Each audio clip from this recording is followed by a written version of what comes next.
Hello class 8 students, कैसे हैं आप सब। I hope you all are fine. तो जैसे कि हम लास्ट लेक्चर अपना ख़त्म करके आए थे कहाँ पर, फूड क्रॉप्स पर, वहीं से हमें अपना नेक्स्ट लेक्चर आज का स्टार्ट करना है। तो चलिए पेज नंबर 83 ओपन कर लीजिए अपनी बुक का। और आज की जो हमारी पहली हेडिंग है वो है क्या, fibre crops.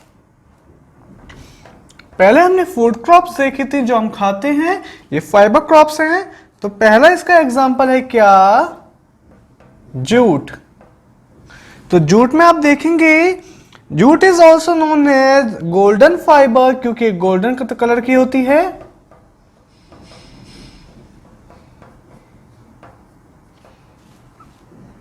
Due to its colour and high value it needs plain alluvial soil and stagnant water. मतलब इसे ठहरा हुआ पानी चाहिए होता है उगने के लिए। Bangladesh is world wide known for its leading production of jute. In India it is mainly grown in West Bengal. West Bengal में इंडिया में मेनली जूट उगती है। Second is cotton. कॉटन के बारे में क्या दिया हुआ है, growth of cotton require plenty of sunshine and moderate rainfall. जो हमारी कॉटन होती है उसे उगने के लिए मॉडरेट मतलब एक नॉर्मल टेम्परेचर और नॉर्मल रेनफॉल चाहिए होता है। It grow well in alluvial soil and black soil. Alluvial और ब्लैक सॉइल में बहुत ज़्यादा अच्छे से ग्रो करती है ये। ज़्यादातर हमारी ये इजिप्ट, यूएसए या पाकिस्तान में मिलती है। इंडिया में अगर देखा जाए तो ये गुजरात, महाराष्ट्र, मध्य प्रदेश में ग्रो करती है। ओके, इसके बाद फाइबर क्रॉप के बाद जो हमारी नेक्स्ट क्रॉप आती है वो आती है कौन सी, बेवरेज क्रॉप्स। तो कौन कौन सी होती हैं ये, पहला एग्जांपल है इसका क्या, coffee. It is taken from the coffee seed of coffee plant. Coffee का एक प्लांट होता है जिसमें से सीड्स निकालकर कॉफी बनाई जाती है। It requires warm and wet climate and well drawn loamy soil. इसे एक बहुत ही ज़्यादा गर्म टेम्परेचर, बहुत ज़्यादा गर्म क्लाइमेट चाहिए होता है। अगर दुनिया की बात करें हम तो सबसे ज़्यादा दुनिया में ब्राज़ील में ये उगता है और इंडिया में केरला या फिर कोर्ग में इसे उगाया जाता है। Next is T. टी भी इस कॉफी की तरह ही उगती है। It grow on slopy surface of tropical and subtropical region. It require cool climate and adequate rainfall. जैसे कॉफी को गर्म तापमान चाहिए होता है वैसे उल्टा टी को ठंडा तापमान चाहिए होता है। जनरली ये 5000 फीट से ऊंची जगह पर ही उगेगी। It also needs well drainage loamy soil. China सबसे ज़्यादा टी प्रोड्यूस करती है इंडिया के बाद। इंडिया में कहाँ कहाँ, असम, कर्नाटक, नॉर्थ बंगाल में ये उगती हैं। आपको नीचे एक इंडिया का मैप दिया हुआ है जिसमें बताया हुआ है कहाँ कहाँ पर कौन कौन सी चीज़ उगेगी। ओके, चलिए कंटिन्यू करते हैं अब। An average farm in India village is of approximately 2 acres. India में जो अपना विलेज होता है कोई भी नॉर्मली वो 2 एकड़ का होता है, हेक्टेयर्स का। A poor Indian farmer does not have much money, so according to the availability of money, he purchased seed and with the help of family and few cattle, he start cultivation. India में mainly किसानों के पास इतने पैसे नहीं हो पाते तो वो किसी तरह अरेंज करके सीड खरीदते हैं और फिर खेती करते हैं। With the best possible mean to him, he irrigate his field. सबसे ज़्यादा क्या होता है, ये खुद की फील्ड को इरिगेट करे ना कि किसी और की फील्ड को, तो ही इसे ज़्यादा फायदा होता है। इसके बाद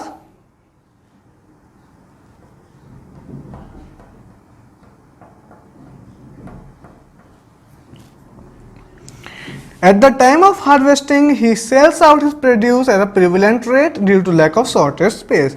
और वो अपने किस ऐसे टाइम पर जब खेत उसमें अपना क्रॉप बेचनी होती है तो वो उसे एक अच्छे रेट पे बेच देता है। He may also sell the produce of his cattle वो साथ में सोसाइटी में रहने के लिए, पैसे जोड़ने के लिए, जो उसने कैटल काउ वगैरह पाली होती है उनका दूध बेच देता है, milk product. Actually his first use satisfy his family need, then the surplus available is out in the market। सबसे पहली नीड किसान की क्या होती है कि वो अपनी फैमिली को खाने लायक चीजें उगा के दे, और उसके बाद अगर सामान बच जाता है तो उसे बाहर जाके बेच दे। अब फार्म इन यूएसए, ये तो इंडिया की बात थी, लेकिन अगर हम किसी यूएसए की फार्म की बात करें तो यूएसए में जो फार्म होते हैं बहुत ज्यादा लार्ज साइज के होते हैं, और वहां पर क्या होता है, फार्मर आर वेल एजुकेटेड होते हैं फार्मर बहुत, उन्हें पता होता है कि उन्होंने कैसे उन्हें अपनी फसल में कम पैसे खर्च करके ज़्यादा फसल उगानी है। वो मशीन्स का यूज़ करते हैं ज़्यादातर, और इरिगेशन फैसिलिटीज़, उनकी स्टोरेज बहुत ज़्यादा अच्छी होती हैं। कुछ वर्ड्स हमने इस चैप्टर में देखे हैं, एक बार वो वर्ड्स देख लेते हैं हम। अरेबल लैंड, अरेबल लैंड का मतलब होता है कोई भी ज़मीन, तो अरेबल लैंड का मतलब वो जमीन जहां पे क्रॉप उगाई जा सकती है। हॉर्टिकल्चर मतलब फ्लावर्स, फ्रूट या वेजिटेबल्स को उगाना कमर्शियल पर्पस के लिए हॉर्टिकल्चर कहलाता है। एंड सब्सिस्टेंस फार्मिंग होती है जब हम अपनी फैमिली नीड पूरी करने के लिए फार्मिंग करते हैं, तो उसे सब्सिस्टेंस फार्मिंग बोलते हैं। इसी के साथ हमारे चैप्टर की जो थ्योरी है वो ऑफिशियली खत्म होती है। अब हम स्टार्ट करेंगे इस चैप्टर की एक्सरसाइज, तब तक एक बार आप इसे रिवाइज कर लीजिए।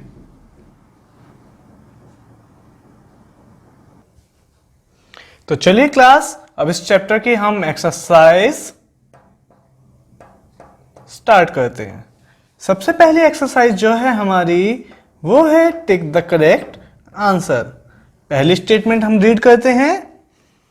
एग्रीकल्चर इज एग्रीकल्चर हमारा क्या है, टर्शरी एक्टिविटी है, सेकेंडरी एक्टिविटी है, प्राइमरी एक्टिविटी है, या फिर सब कुछ है।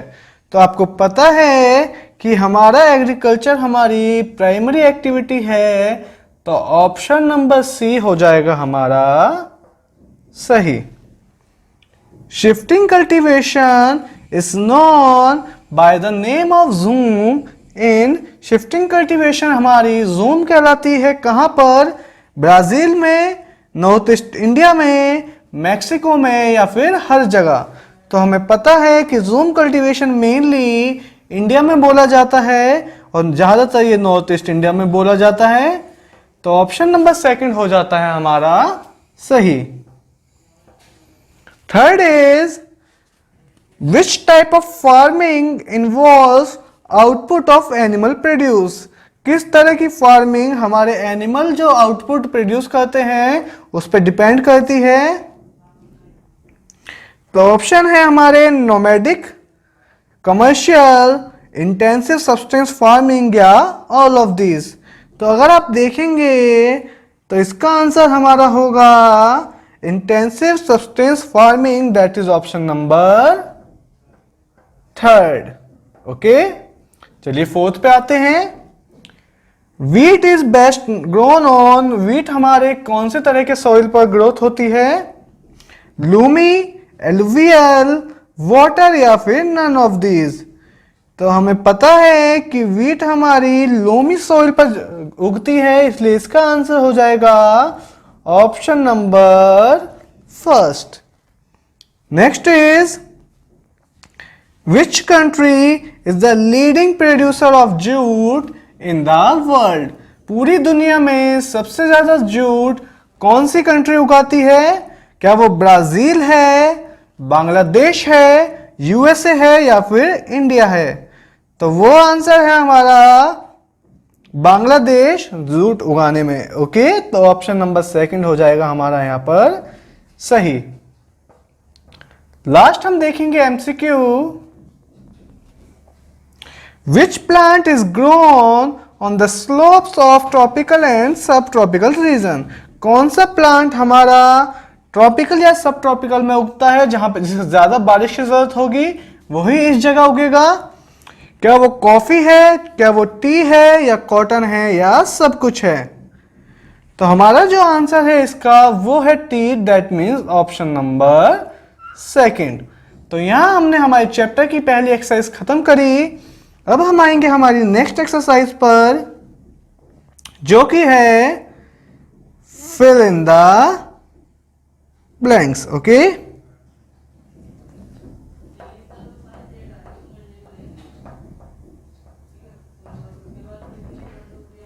पहला है हमारा jute is also known as, jute का एक और नाम क्या होता है? तो जूट का जो दूसरा नाम होता है वो होता है golden fibre. Okay, second is dash is the second most staple crop. सबसे ज्यादा उगने वाली दूसरे नंबर पे क्रॉप कौन सी होती है? चलिए आप पहले फर्स्ट नंबर बताइए. फर्स्ट पे आती है वीट और सेकंड पे आती है राइस. ओके, चावल सबसे ज्यादा उगता है पूरी दुनिया में दूसरे नंबर पे. Next is in dash there is a large scale production of crops for sale. कहां पर, कौन सी फार्मिंग में सबसे ज्यादा प्रॉफिट होता है, सेल के लिए उगाई जाती हैं चीजें? तो वो होती है हमारी commercial farming. Okay, option number 4 हमारा क्वेश्चन नंबर 4 है fishing is a dash activity. Fishing हमारी कौन सी एक्टिविटी है? प्राइमरी, सेकेंडरी या टर्शरी? तो फिशिंग है हमारी कौन सी? Primary activity. Fifth is millet are grown in dash in India. Millet India में कहां कहां ग्रोन होता है? तो मिलेट हमारा इंडिया में होता है एक तो राजस्थान में, क्योंकि इसे एक हॉट प्लेस पे चाहिए होता है, इसे बहुत ही कम पानी चाहिए होता है ग्रो करने के लिए, तो राजस्थान. और दूसरा है हमारा आंध्र प्रदेश. ओके, तो यहां हमारी होती है सेकंड एक्सरसाइज भी खत्म. ओके, तो चलिए अब हम आएंगे हमारी नेक्स्ट एक्सरसाइज पर, जो कि है ट्रू एंड फॉल्स. पहली स्टेटमेंट रीड करेंगे हम. मेज needs well drained fertile soil for its growth. मेज को फर्टाइल लैंड की बहुत ज्यादा जरूरत होती है ग्रो करने के लिए. तो क्या ये स्टेटमेंट ट्रू है? जी हां, ये स्टेटमेंट हो जाती है हमारी true. Second is cotton is not drought tolerant. Cotton हमारा सूखे जगह पर बिल्कुल भी नहीं उग सकता. तो ये स्टेटमेंट तो गलत है, क्योंकि हमारा कॉटन मेनली ठंड वाली जगह पर ही उगता है. Third is jute is mainly grown in West Bengal in India. Jute जो होता है इंडिया में मेनली वेस्ट बंगाल में उगता है. तो ये स्टेटमेंट है ट्रू, ये तो हम पढ़कर आए हैं आज के ही लेक्चर में. Fourth is primitive substance farming is a large scale farming. Primitive substance farming जो होती है बहुत लार्ज स्केल पे होती है. तो हमें तो पता है कि सब्सटेंस फार्मिंग छोटे स्केल पे होती है, तो प्रिमिटिव सब्सटेंस फार्मिंग बड़े पे कैसे हो सकती है? तो ये स्टेटमेंट भी हो जाती है हमारी क्या? False. Fifth is wheat is one of the major crop. Wheat हमारी बहुत ही ज्यादा मेजर क्रॉप है, तो सबसे ज्यादा यही उगती है पूरी दुनिया में, तो मेजर तो ये होगी ही. Next is cotton grow wells on red soil. Red soil पे कॉटन सबसे ज्यादा उगता है. तो ये स्टेटमेंट गलत है, क्योंकि कॉटन हमारा उगता है कहां पे? ब्लैक सॉइल पर. तो यहां हमने हमारी 3 एक्सरसाइज खत्म करी हैं. तो चलिए अपनी नेक्स्ट एक्सरसाइज स्टार्ट करते हैं हम, जो कि है क्या? Answer in brief. पहला है क्वेश्चन हमारा डिफाइंड हॉर्टिकल्चर. तो हॉर्टिकल्चर क्या होता है?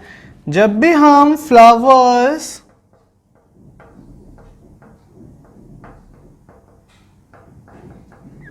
फ्रूट्स या फिर वेजिटेबल उगाते हैं, ग्रो करते हैं, तो उसे हॉर्टिकल्चर बोला जाता है. Second is define agriculture. तो एग्रीकल्चर हॉर्टिकल्चर में क्या डिफरेंस हुआ? जब हम फार्मिंग करेंगे क्रॉप्स की, या फिर कोई भी ऐसी चीज की जो हमें जिंदा रहने के जरूरी है, एसेंशियल है, वो हमारा एग्रीकल्चर में आता है। Next is write any two names of beverage crops. तो बेवरेज क्रॉप्स कौन सी होती हैं हमारी? Coffee and tea. Coffee and tea हमारी बेवरेजेस क्रॉप्स होती हैं। Fourth is why is jute known as golden fibre. Golden fibre jute को क्यों बोला जाता है? तो इसका जो कलर होता है हमारे, और जो इसकी हाई वैल्यू होती है जूट की, उसी वजह से हमारी कलर और हाई वैल्यूज जो होती है जूट की, उसी वजह से इसे क्या बोलते हैं? Golden fibre. Next is right the name of producer of coffee. Coffee कहां कहां पर उगती है? तो इंडिया में तो उगती है ये केरला में, और इंडिया में कहां उगती है? कोर्ग में। लेकिन जब हम वर्ल्ड की बात करते हैं तो वर्ल्ड में सबसे ज्यादा कॉफी कहां उगती है? ब्राजील में। ओके, तो ये हमारे आंसर इन ब्रीफ भी पूरे हुए। लास्ट एक्सरसाइज जो हमारी बचती है वो है answer the question in details. तो चलिए क्लास अपनी लास्ट एक्सरसाइज पे अब हम आते हैं। पहला क्वेश्चन है what are the different types of economic activities. अलग अलग टाइप की इकोनॉमिक्स एक्टिविटीज क्या क्या होती हैं? तो फर्स्ट क्वेश्चन हमारा different type of economics activities. तो हम जानते हैं कौन कौन सी होती हैं। Primary, secondary and tertiary. Okay, ये तीन टाइप की हमारी क्या होती हैं? Economic activities. प्राइमरी में क्या क्या आएगा? Agriculture, fishing, gathering. सेकेंडरी में क्या क्या आएगा? Manufacturing, baking, weaving. और टर्शरी में क्या क्या आएगा? टर्शरी में आएगा हमारा बैंकिंग, ट्रांसपोर्ट, फाइनेंस। टर्शरी जो होता है इन दोनों को सपोर्ट देता है। ओके, चलिए नेक्स्ट क्वेश्चन पे आते हैं अब हम। Next is right about any two food crop. कोई भी दो फूड क्रॉप्स के बारे में हमें लिखना है। तो पहले हम लिखेंगे किसके बारे में? व्हीट के बारे में, और दूसरा हम लिखेंगे किसके बारे में? राइस के बारे में। व्हीट जैसे कि हम जानते हैं दुनिया में सबसे ज्यादा उगाई जाती है। इसे लोमी सोइल की जरूरत होती है उगने के लिए, साथ में इसे ड्राई और मिल्ड क्लाइमेट चाहिए होता है। मेजर व्हीट प्रोडक्शन एरिया जो है वर्ल्ड का, वो सबसे ज्यादा कनाडा में है। सबसे ज्यादा व्हीट हमारी कनाडा में उगती है, गेहूं। और इंडिया में अगर देखा जाए तो ये उगती है हरियाणा और पंजाब में। और जब हम राइस की बात करते हैं तो राइस सेकंड नंबर पे उगने वाली सबसे बड़ी क्रॉप है पूरे वर्ल्ड में। इसे बहुत ज्यादा पानी चाहिए होता है, इसलिए ज्यादातर ट्रॉपिकल एरियाज में उगती है जहां पे पानी की कमी ना हो। चाइना सबसे ज्यादा उगाता है ये, इसे क्ले सोइल चाहिए होती है उगने के लिए। और इंडिया की अगर बात करें तो इंडिया के बंगाल या नॉर्थ ईस्ट साइड चावल सबसे ज्यादा उगाए जाते हैं, और इंडिया में खाए भी उसी साइड जाते हैं सबसे ज्यादा। Next is what are different types of farming. Different types of farming क्या क्या होती हैं? तो पहला हमारा क्या है? इंटेंसिव,